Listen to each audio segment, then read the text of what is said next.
Sa miaging gabi, Hulyo 22, 2025, nadakpan sa drug buy bust operation sa San Pedro Police Station 2 ang live-in partner nga sila alias Makmak o Desiree sa Buhangin, Davao City human magbaligya og gituuhang shabu. Intel-driven ang operasyon sa mga pulis. Mao nga nahimong positibo ang resulta og nakakumpiska sila og balor 170,000 pesos sa gituuhang shabu. Kagabi, Hulyo 23, 2025, gitigom ni Police Colonel Manan Muarip, ang acting city director sa DCPO, ang tanang intel operative sa tanang police station sa Davao. Kay buot ni ining pahugtan pa ang kampanya kontra illegal nga droga, ang Intel Unit ang manguna. Sumala ni Police Captain Hazel Caballero Tuazon, ang spokesperson sa DCPO. Napamatud-an na ni Police Colonel Muarip ang kaepektibo sa pagsikop sa mga tulak o nagagamit og illegal nga droga kung manukad ang operasyon sa Intel Unit. Sir, ang ato ang acting city director, sir, na Police Colonel Manan Caracas Muarip, sir, nagtawag sa gabi, sir, na around 8 p.m. o kanang meeting sa ato ang mga intel operatives from 19 police stations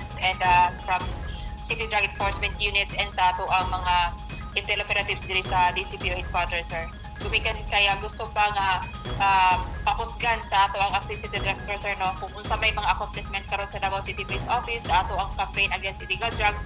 Gusto niya, sir, no, nga mas palapdan pa kay nakita sa ato ang city director, sir, nga daw na ay pagka-snapping na ang ato ang Davao City Police Office Intel Operatives, pero gusto niya, sir, no, nga makahatag pa siya og guidance, mga strategies as per experience niya, sir, sa iya mga naagi, sir, no, as the senior police officer nga para sa ato ang PNP organization. Mas gusto niya nga kung unsa may mga accomplishments sa Davao City Police Office Intel Operatives karon, sir, mas ano pa, sir, no, mas mudaghan pa ang ato mga accomplishments sa illegal drugs. Do ang ato ang concern, no, kadang source of information isa diha ang ato ang community mo nang sa level sa DCPO 19 police stations.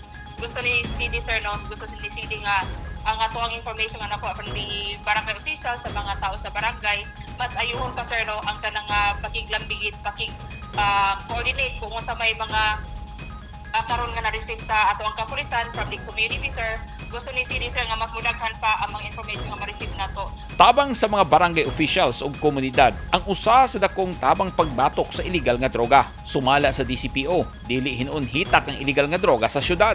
Timailhan ni ini sumala ni Tuazon ang kamahal sa matag gramo, hilabi na sa shabu. Based sa ato ang monitoring sa value or kanang kantidad sa per gram, sir, no, sa Davao City, sir, per gram niabot og 6,800, sir. Pasabot ana, sir, mahal siya.